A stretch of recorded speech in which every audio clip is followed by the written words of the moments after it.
자기 자녀를 향한 하나님의 사랑도 이와 같을 줄 믿습니다. 오늘 우리에게 하나님의 사랑이 함께하고 계시는 줄 믿습니다. 열매를 맺는 가을 햇빛이 오늘 우리에게는 말씀으로 임하고 계시기 때문입니다. 우리가 마가복음 4장 28절의 말씀에 보면, 마가복음 4장 28절의 말씀에 땅이 스스로 열매를 맺되 처음에는 싹이요, 다음에는 이삭이요, 그 다음에는 이삭의 충실한 곡식이라. 이 세상에 비추고 있는 햇빛이라고 할지라도 다 같은 성질의 빛이 아니듯이 영적인 이 하나님의 말씀을 알아가는 것도 마찬가지입니다.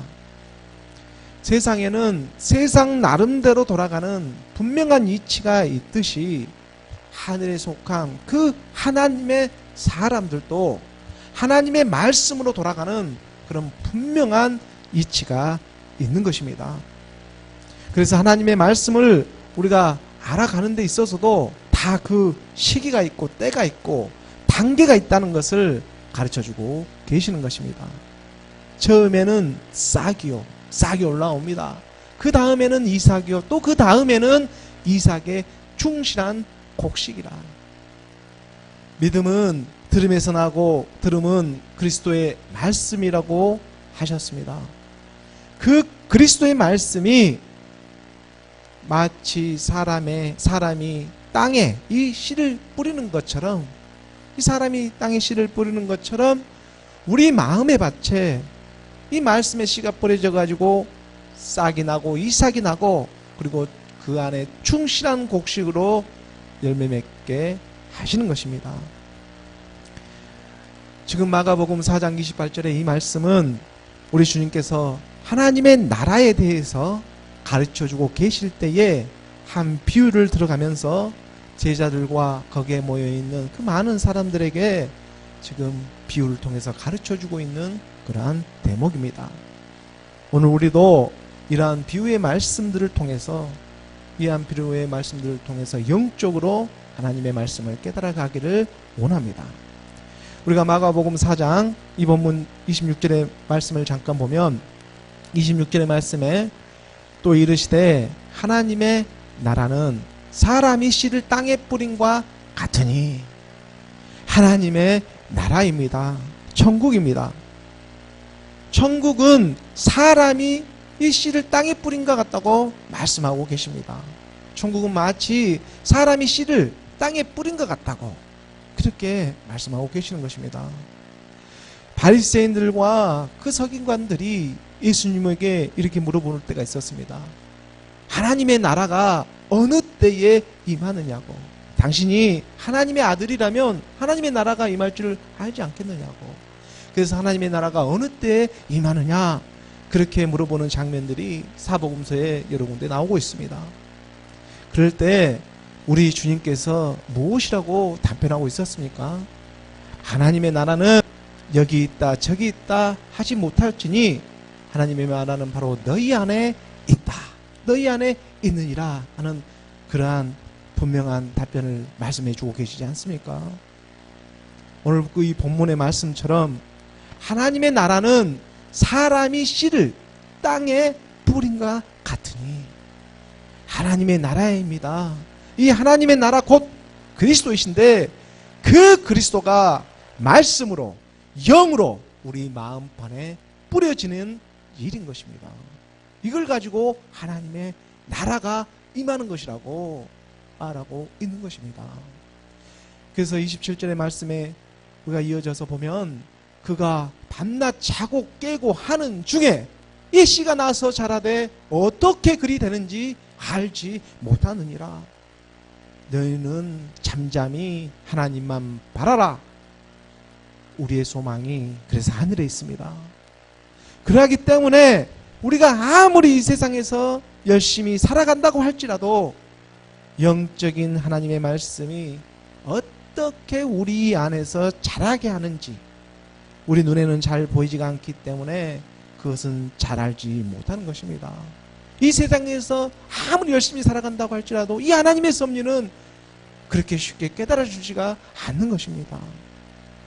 마치 가을 햇빛이 곡식을 익게 하고 열매를 익게 하는데 그것을 너무나 당연하게 생각하고 그 도움이 대체 어디서 오는지 우리가 잘 알지 못하는 것처럼 말입니다.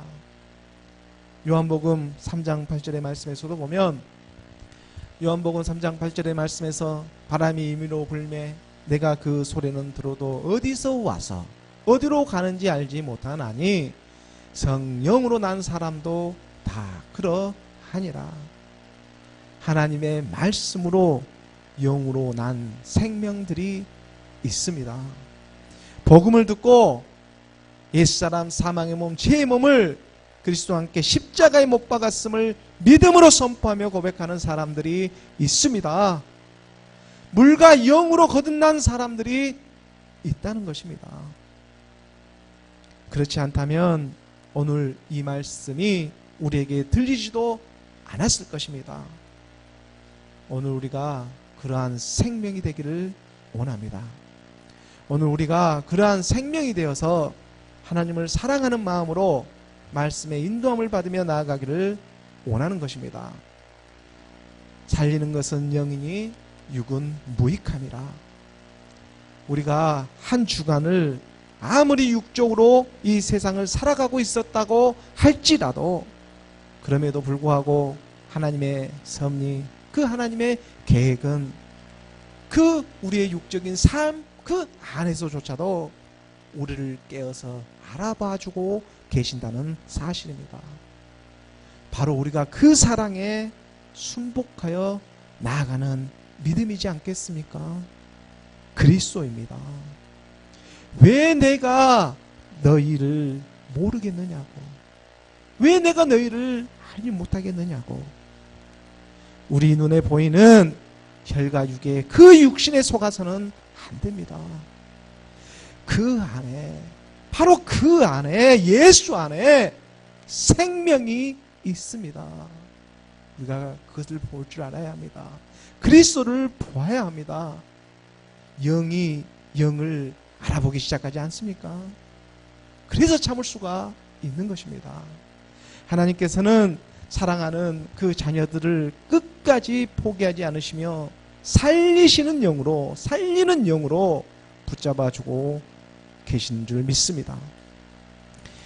시편 120편 1절의 말씀입니다. 시편 120편 1절의 말씀에 내가 산을 향하여 눈을 들리라 나의 도움이 어디서 올까? 바람처럼 구름처럼 하나님의 생명이 어디서부터 이렇게 우리에게 불어오는지 잘 알 수는 없지만 오늘 우리에게 허락하신 하나님의 말씀을 우리의 심령 가운데 다시 한번 붙잡으며 나아갑니다. 우리의 육적인 일들을 통해서까지도 끝까지 포기하지 아니하시는 그 하나님을 우리는 여호와 하나님 아버지로 믿으며 나아가게 하시는 것입니다.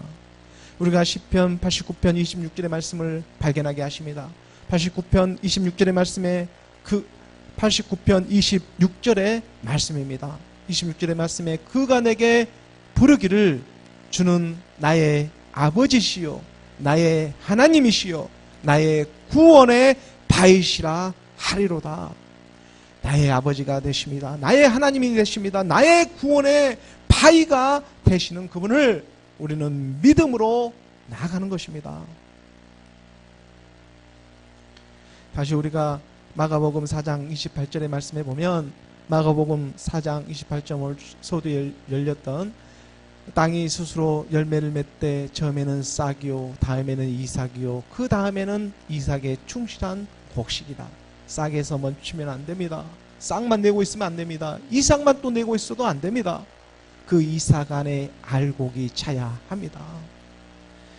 봄과 여름의 햇빛이 그 가지와 잎을 무성하게 하고 또 가을 햇빛을 통해서는 열매를 맺게 하고 곡식을 잇게 하듯이 하나님의 말씀을 통해서도 우리의 이 겉사람의 육체를 다루는 말씀이 있는가 하면 우리의 이 속사람의 정신을 다루는 이 말씀도 있는 것입니다. 우리의 육체와 정신을 온전하게 하시고자 하시는 것이 분명한 하나님의 뜻이기 때문입니다. 우리가 데살로니가 전서 5장 23절의 말씀에 보면, 데살로니가 전서 5장 23절의 말씀에 평강의 하나님이 오실 때에 평강의 하나님이 친히 너희를 온전히 거룩하게 하시고, 그분이 일을 하십니다. 또 너희의 온 영과 혼과 몸이 우리 주 예수 그리스도께서 강림하실 때에 흠없게 보존되기를 원하노라. 온 영과 혼과 몸이 온전하게 되어지기를, 온전하게 흠없게 그렇게 보존되기를 원하고 계시는 것입니다. 우리 주님 오실 때에, 우리 주님 강림하실 때에 우리의 모습을 원하고 계시는 것입니다. 우리의 믿음을 원하고 계시는 것입니다. 우리의 육신의 일적인 것, 우리의 육체적인 일적인, 우리의 정신적인 내용, 이 모든 우리 안에 있는 것들이 그리스도의 믿음 안에, 오직 믿음 안에 거하며 나아가기를 원하는 것입니다. 그렇게 되었을 때 바로 마가복음 4장 29절의 말씀처럼, 이어지는 말씀처럼 그 열매가 이거 추수가 되어가지고 하나님의 곳간에 들어가게 하는 실제적인 사건이, 하나님의 나라가 이제 현실적으로 실상에서도 나타나게 하시는 것입니다. 열매가 익으면 곧 낫을 대나니 이는 추수 때가 이르렀습니다. 이러한 비유의 말씀처럼 오늘 우리에게는 여호와 하나님의 말씀으로 이 풍성한 계절을 맞이하면서 나아가기를 원합니다. 말씀으로 맞이하며 나아가기를 원하는 것입니다. 하나님의 말씀이 풍성해야 우리의 삶도 실제적으로 풍성할 수가 있기 때문입니다. 정말 이번 주에는 10일이라는 그 긴 연휴 기간에 참으로 추석도 들어있고 쉬는 날이 많이 있습니다. 이런 날들을 통해서도 우리의 모습들을 재점검하고 하나님의 말씀 안에 거하며 나아가기를 원합니다. 사실 올 그 추석 그 명절 기간에는 또 유대 절기로 보면은 수장절이라고도 하고 장막절이라고도 하는 초막절이 들어 있습니다. 우리가 수장절, 장막절, 이게 초막절 이런 말을 하는데 다 같은 의미를 가지고 있습니다. 그 말의 표현에 차이가 좀 있지만 하지만 다 같은 의미를 나타내고 있습니다. 수장절, 장막절, 초막절. 이 유대의 절기 중에 이 절기가 마지막 절기지 않습니까? 그 애굽으로부터 구원의 그 기쁨을, 하나님이 구원해 주신 그 구원의 기쁨을 갖고 광야에서 초막을 지으며 살았던 그 날을 기념하며 나아가는 그러한 절기인 것입니다. 출애굽하고 광야 가운데 초막이라는 이 하나님의 보호하심이 있었습니다. 또한 이러한 것들이 우리 안에서도 영적으로 깨달아 나아가기를 원합니다. 우리가 레위기 23장 43절의 말씀에 보면, 레위기 23장 43절의 말씀에 이는 내가 이스라엘 자손을 애굽 땅에서 인도하여 내댄 때에 초막에 거주하게 한 줄을 너희 대대로 알게 함이니라. 나는 너희의 하나님 여호와이시니라. 하나님께서 우리를 만나주고 계십니다. 광야 가운데 만나주고 계십니다. 이 유대의 수장절과 우리의 그 추석은 거의 같은 시기에 이렇게 들어 있습니다. 그리스도를 믿는 오늘 우리는 또한 이러한 절기들을 통해서도 또한 영적으로 깨달아 가지고 예수 그리스도를 믿는 그 구원의 기쁨을 갖기를 원합니다. 하나님의 그 보호하심으로 말미암아 복음으로 열매 맺어 가지고 그 곡식들을 하나님의 곳간에 집어넣는 그런 영적인 의미를 갖고 살아가기를 원하는 것입니다. 수장절은 유대 절기의 마지막 절기입니다. 그리고 우리 주님 임하시지 않겠습니까? 세상은 이렇게 세상대로 돌아가는 이치와 법칙이 있듯이 하나님의 사람들도 그 하나님의 섭리대로 돌아가고 운행되어지는 하나님의 뜻이 분명히 있고 또 그 법칙이 다 있는 줄 믿습니다. 오늘 우리는 그 하나님의 말씀을 믿음으로, 우리가 말씀을 믿음으로 그 믿음 안에서 싹이 나고 또 이삭이 나고 열매를 맺어 하나님의 나라에 들어가는 저와 여러분이 되기를 예수 그리스도의 이름으로 축원합니다. 오늘 본문의 말씀을 함께 보도록 하겠습니다. 오늘 본문의 말씀 사도행전 28장 7절의 말씀입니다. 함께 봉독하겠습니다. 이 섬에서 강 높은 사람 버블리오라 하는 이가 그 근처에 토지가 있는지라 그가 우리를 영접하여 사흘이나 친절히 머물게 하더니 사도 바울이 타고 있던 배가 거친 풍랑을 맞아 파선의 위험을 맞게 되고 꼼짝없이 주중의 한가운데에서 다 죽게 되었습니다. 하지만 하나님의 은혜는 이들을 저버리지 않았습니다. 사도 바울로 인해 구원의 손길이 그들에게까지 이르게 하고 멜기데라고 하는 한 섬에 다다르게 하였습니다. 멜기데는 오늘날 그 몰타 섬으로 잘 알려진 그 몰타 공화국을 지칭하지 않습니까? 제주도의 한 3분의 1 정도의 크기가 되는데 바로 그것에 상륙한 그 로마의 호송병들과 사도 바울 일행은 멜기데 원주민들로부터 특별한 동정을 받으며 환대를 받게 됩니다. 그도 그럴 것이 그들은 그 14일 동안이나 거친 풍랑을 맞아 제대로 먹지도 못하고 질질대로 지친 이 상태에서 또 섬까지 이렇게 가까이 와서는 배가 파선이 되고 많은 그러한 일들이 생기고 그래서 그들은 헤엄을 쳐서 그 육지로 이렇게 그 섬으로 올라가게 되었습니다. 또한 그 시기가 겨울철이고 또 마침 비도 오고 있었기 때문에 원주민들이 그들을 바라보는 그러한 동정들은 좀 더 특별했을 것이라고 생각할 수가 있습니다. 우리가 사도행전 28장 2절의 말씀에 보면 28장 2절의 말씀에 비가 오고 날이 참해 원주민들이 우리에게 특별한 동정을 하여 불을 피워 우리를 다 영접하더라. 그 원주민들이 따뜻하게 이렇게 불을 피워가면서 물에서 이렇게 나온 이들을 영접해주고 있습니다. 그런데 바로 그때 그 뜻밖에도 사도 바울이 독사에게 물리는 그 한 사건이 발생하고 맙니다. 여기서 독사는 살모사와 같은 그런 독을 가득 품고 있는 그런 뱀이었습니다. 그래서 처음에는 원주민들이 생각하기에 그 뱀에 물린 사도 바울을 보고 이런 생각을 다들 하였습니다. 그가 어떻게 해서는 그 지중해 바다에서 그래 신의 섭리로 구원을 받아가지고 헤엄쳐서 여기까지 이렇게 살아왔지만 하지만 여기 와서는 끝내 이 독사에게 물리는 것을 보니 그는 틀림없이 살인한 자요 그 악한 사람임이 분명하다고 그들은 그들의 그 전통적인 그 토속적인 미신으로 그 뱀에 물린 사도 바울을 다들 그렇게 생각을 하였습니다. 우리가 저번 주에도 그 말씀에 보았는데 우리가 사도행전 28장 4절의 말씀에 보면 원주민들이 이 짐승이 그 손에 매달려 있음을 보고 서로 말하되 진실로 이 사람은 살인한 자로다. 바다에서는 구조를 받았으나 공의가 그를 살지 못하게 함이로다 하더니 사도 바울이 이 독이 있는 뱀에게 물리다 보니까 이들의 그 생각과 그 토속적인 그런 미신적인 생각으로는 그가 틀림없이 그 나쁜 일을 했기 때문에 인과응보로 이런 일이 일어난 것이라고 그들은 쉽게 생각을 하였던 것입니다. 이 말씀을 곰곰이 묵상하다 보니까 우리가 그 창세기의 말씀에 보면 사탄 마귀가 그 뱀의 모양으로 하나님의 자녀인 하와를 유혹하는 장면이 떠올랐습니다.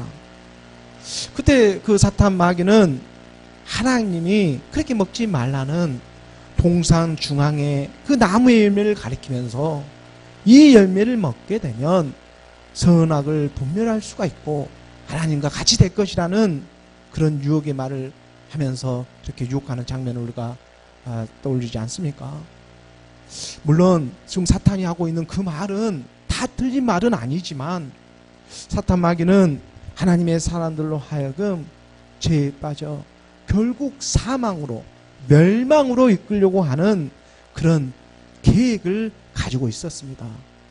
우리가 세상에 살아갈 때 이것이 사탄의 계획인지 하나님의 계획인지 정말 잘 분별할 수 있는 그런 분별의 지혜가 우리에게 있기를 원합니다. 한 장 차이입니다. 그런데 하나님께서 정말로 이 사탄의 계획을 모르고 계셨을까요? 우리가 창세기 3장 1절에서 5절까지의 말씀을 보면 창세기 3장 1절의 말씀에 그런데 뱀은 여호와 하나님이 지으신 들짐승 중에 가장 강교하니라. 뱀이 여자에게 물어 이르되 하나님이 참으로 너희에게 동산 모든 나무의 열매를 먹지 말라 하시더냐. 하나님이 지으신 들짐승 중에 가장 강교한 것이 뱀입니다. 그런데 뱀도 하나님이 지으셨습니다. 지금 뱀이 그럴싸하게 판을 깔기 시작합니다. 자기의 계획을 성취시키기 위해서 그럴싸한 말로 지금 화를 유혹하려고 하는 것입니다. 뱀은 들짐승 중에 가장 강교한 짐승이라고 말씀하지 않습니까? 성경에서도 보면 뱀처럼 지혜로워라 하는 그런 말이 있을 정도로 이 뱀은 정말로 세상에 지혜가 있는 그러한 짐승인 것입니다. 하지만 뱀은 지혜에 자기 합한 자기 우물에 결국 빠지고 말아서 나중에 그 안에 빠지고 마는 그런 우를 범하지 않습니까? 2절의 말씀에 보면 여자가 뱀에게 말하되 동산 나무의 열매를 우리가 먹을 수 있으나 여자인 이 하와가 뱀에게 말을 합니다. 사람의 형상을 한 이 뱀에게 말을 하는 것입니다. 동산의 나무의 열매를 우리가 먹을 수 있으나 3절의 말씀에 이어져서 동상 중앙에 있는 나무의 열매는 하나님의 말씀에 너희는 먹지도 말고 만지지도 말라 너희가 죽을까 하노라 하셨느니라. 먹지도 말고 만지지도 말라, 그 근처에는 가지도 말라고 하는 것입니다. 너희가 죽을까 하노라 하고 하나님은 반드시 죽는다고 하였는데 이 뱀의 유혹에 그만 하와는 말꼬리를 살짝 흘리고 마는 것입니다. 너희가 죽을까 하노라 하고 말입니다. 너희가 죽을까 하노라 하는 그 의미 속에는 어쩌면 살 수도 있다는 그런 생각을 하고 있는 것입니다. 우리 옛사람 사망의 몸 제 몸을 그리스도와 함께 십자가에 못 박았는데 죽었음을 믿음으로 선포했는데 어쩌면 살 수도 있을 것이다. 이 미련을 못 버리게 하려고 하는 것입니다. 그럴싸하게 판을 깔고 뱀은 정말 강교한 지혜가 있는 그 짐승입니다. 4절의 말씀에 뱀이 여자에게 이르되 너희가 결코 죽지 아니하리라. 흔들리는 하나님의 사람 마음 가운데에 뱀은 여지없이 파고들기 시작합니다. 틈만 나면 뱀은 우리에게 달라붙어서 안달이 되어 있지 않습니까? 이것은 지금 영물이기 때문에 이 사람 눈에도 잘 보이지도 않습니다. 그리고 말까지 합니다. 너희가 결코 죽지 아니하리라. 이 사람이 형상을 하고 말까지 하는 것입니다. 너희가 죽지 아니하리라. 거짓말을 지금 하고 마는 것입니다. 하나님은 분명히 죽는다고 하였는데 뱀은 죽지 않는다고 하는 그런 거짓말을 하고 마는 것입니다. 이 뱀은 거짓말을 하고 있는데 그러나 쓰임은 받고 있습니다. 거기에 더 나아가서 너희가 하나님과 같이 될 것이라고 부추기까지 합니다. 물론 이 거짓말이 나중에는 예수 그리스도를 믿음으로 실상이 되어져 버리는데 사탄 마귀는 자기도 모르게 진실을 얘기하고 있는데 자기한테 적용이 못하고 있는 거예요. 근데 진실은 말하고 있는 것입니다. 골리앗의 힘을 그대로 사용해서 다윗은 이기고 많은 것처럼 말입니다. 5절의 말씀에 너희가 그것을 먹는 날은 너희 눈이 밝아져 하나님과 같이 되어 선악을 알 줄 하나님이 아심이니라. 여호와 하나님께서는 에덴의 동산을 장설하시고 거기에 그 지으신 사람을 두셨습니다. 죄에 빠지라고 거기에 두셨겠습니까? 그리고 동산의 열매는 다 먹되 동산 중앙에 있는 선악을 알게 하는 그 나무의 열매는 먹지 말라고 하였습니다. 그걸 먹는 날에는 너희가 죽는다고. 창세기 2장 16절과 17절의 말씀으로 우리가 보도록 합니다. 창세기 2장 16절과 17절의 말씀에 보면, 창세기 2장 16절 말씀에 여호와 하나님이 그 사람에게 명하여 이르시되 동산 각종 나무의 열매는 내가 임의로 먹되, 17절의 말씀입니다. 17절의 말씀에 선악을 알게 하는 나무의 열매는 먹지 말라. 내가 먹는 날에는 반드시 죽으리라 하시니라. 반드시 죽으리라. 정녕 죽으리라. 하나님께서는 정말로 우리가 선악을 알게 하는 그 나무의 열매는 먹지 않을 것이라고 생각을 하였겠습니까? 정말로 우리가 뱀의 유혹에 빠지지 않을 것이라고 하나님은 생각하셨을까요? 이 연약한 육체를 가지고 우리가 뱀의 유혹에 빠지지 않을 거라고 하나님은 생각하셨을까요? 그렇지가 않습니다. 반드시 죽으리라. 이 안에 사랑이 보이지 않습니까? 반드시 죽으리라. 정녕 죽는다는 것은 죽어서 다시 살라는 의미가 있습니다. 정녕 죽으리라. 죽어서 다시 살라. 창조주 하나님은 우리의 연약함을 잘 알고 있었습니다.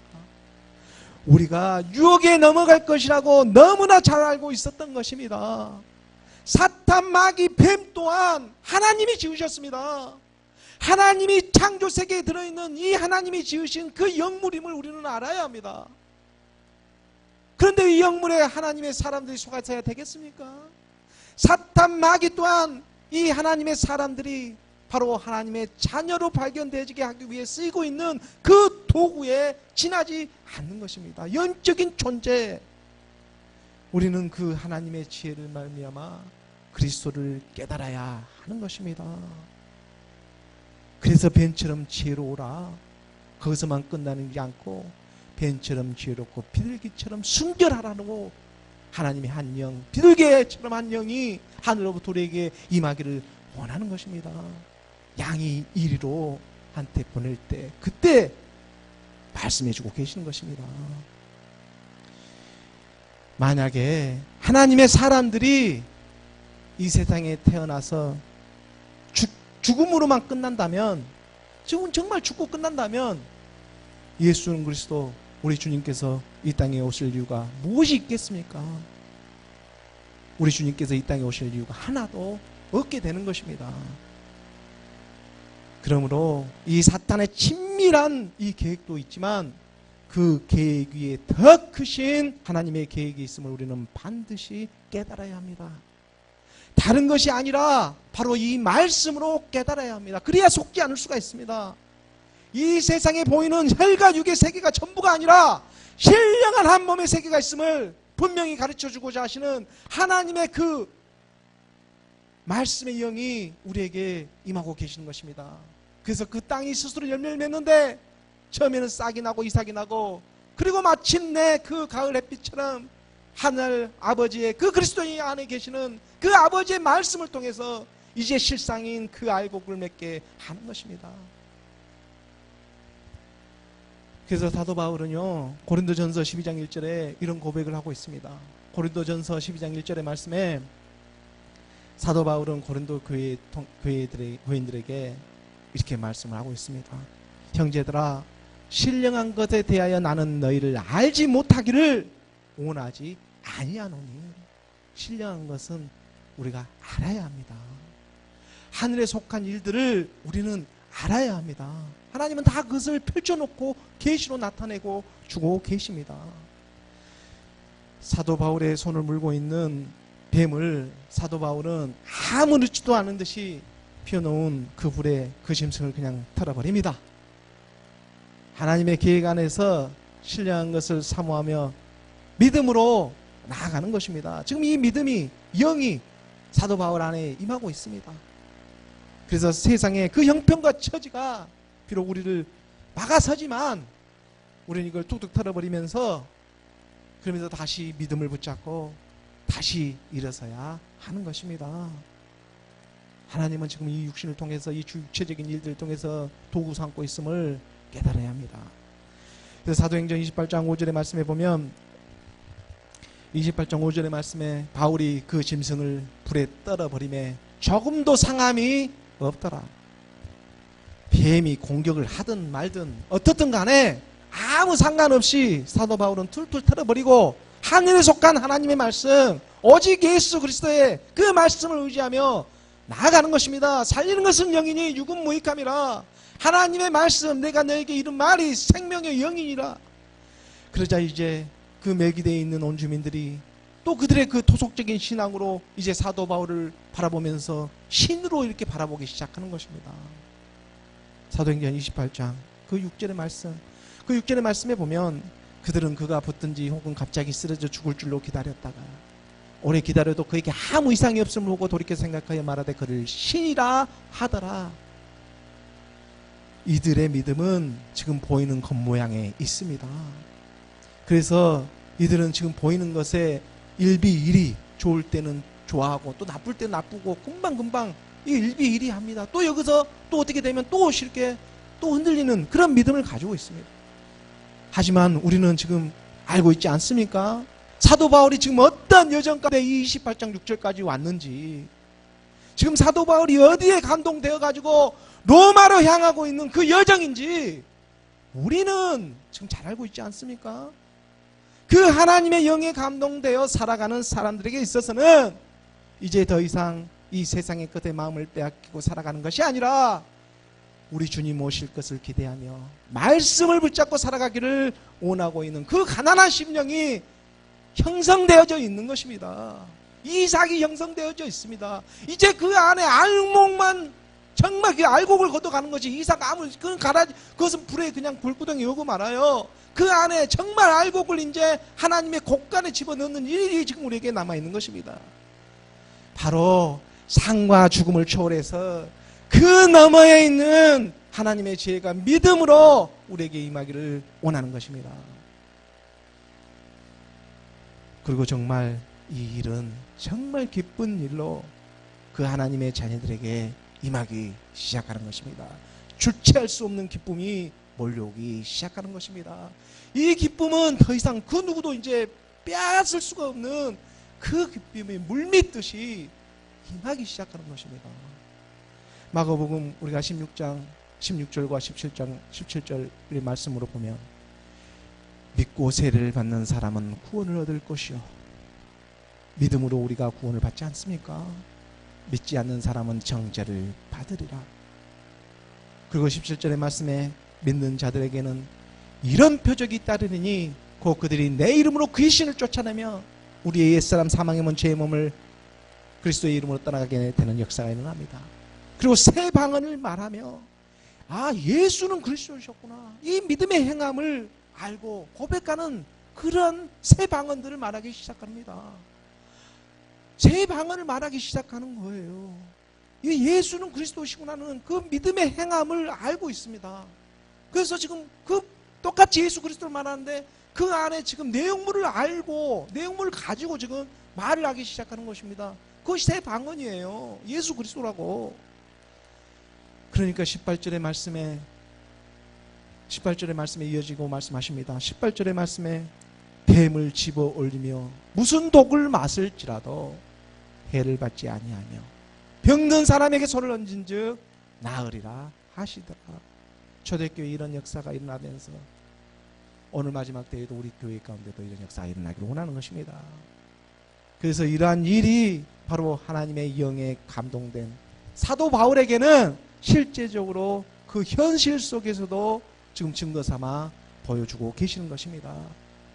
사도 바울의 이 큰 이적이 그 멜기데 섬에 보여지게 되자 그 섬에서 가장 높은 그 사람 포블리오라고 하는 그 사람에 찾아와 가지고 그 집에서 그 사도 바울 일행을 이렇게 영접하며 이렇게 머물게 하지 않습니까? 오늘 본문 말씀입니다. 사도행전 28장 7절의 말씀, 오늘 본문에 보면 이 섬에서 가장 높은 사람 포블리오라 하는 이가 그 근처에 토지가 있는지라 그가 우리를 영접하여, 지금 사도 바울 일행을 영접해서 그 집에 사흘이나 이렇게 친절히 머물게 하였습니다. 그리고 8절의 말씀, 오늘 8절의 말씀은 우리가 함께 봉독하겠습니다. 포빌리오의 부친이 열병과 이질에 걸려 누워있거늘 바울이 들어가서 기도하고 그에게 안수하여 낫게 하매. 지금 마가복음에서 일어났던 그 뱀을 집어 독을 마시도 회를 낫고 그가 안수하여 병을 낫게 하고 떠나가는 역사가 나타나듯이 지금 실제적으로 이 멜기데 섬에서 그러한 일이 지금 일어나게 하고 있습니다.